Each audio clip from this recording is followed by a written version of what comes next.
పాత మొక్క తీసేసిన టబ్బుని మళ్ళీ మనము బలంగా ఎలా తయారు చేసుకోవాలో చూపిస్తాను చూడండి. అడుగున ఒక 4-5 ఇంచుల మందం మట్టిని అయితే ఉంచుకొని ఒక లేయర్గా కార్డ్బోర్డ్లు ఎగ్ ట్రేలను అయితే వాడాను నేను. కార్డ్బోర్డ్లను ఒక లేయర్ వేసేసి దానిపైన ఇంకో లేయర్గా కిచెన్ వేస్ట్, మన ఈ కిచెన్లో వచ్చిన వేస్ట్ని అంతా కలిపేసి దాంట్లో నేను వేపపిండి బదులు ఈసారి వేపాకులను అయితే వాడానండి. తర్వాత మట్టితో కలిపేసుకొని మళ్ళీ ఇంకో లేయర్గా కార్డ్బోర్డ్లు, కిచెన్ వేస్ట్, పైనుంచి సాయిల్, అంతే. ఈ 2-3 లేయర్ లాగా వేసుకుంటూ మనం కొన్ని వానపాములను అయితే యాడ్ చేయాలండి. దాంట్లో కిచెన్ వేస్ట్ తొందరగా కంపోస్ట్గా డీకంపోజ్ అయిపోవడానికి వానపాములు మనకి బాగా హెల్ప్ చేస్తాయి. అదిగోండి, వానపాములని యాడ్ చేసిన తర్వాత మళ్ళీ సాయిల్తోనైతే మొత్తం కంటైనర్ని కవర్ చేసుకొని వాటరింగ్ చేసుకోవడమే. ఇలా వాటరింగ్ చేసుకున్న తర్వాత ఈ టబ్లో మనము డైరెక్ట్గా విత్తనాలైనా పెట్టుకోవచ్చు, లేదు అంటే ఒక 10 days తర్వాత మనము సీడ్స్ పెట్టుకున్న తర్వాత, లేదంటే నారు కూడా తెచ్చి పెట్టుకోవచ్చు.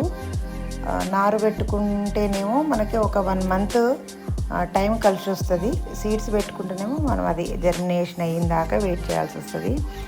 ఈ లోపు మనకైతే ఈ కంటైనర్ మంచిగా కంపోస్ట్ రెడీ అయిపోయి చాలా హెల్దీగా మంచి సాయిల్ మంచి ఫర్టైల్గా తయారవుతుంది.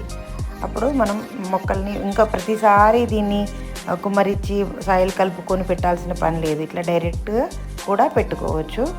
ఇలా నా తోటలోని అన్ని కుండీలను మాత్రం ఇలాగే హార్వెస్ట్ అయిపోయిన తర్వాత మొక్క 2-3 months తర్వాత మనకి ఈళ్ళంతా తీసుకున్న తర్వాత ప్రతి కుండీనైతే నేను ఇలాగే కిచెన్ వేస్ట్తోని రెడీ చేసుకొని అయితే పెంచుకుంటున్నాను మొక్కలు.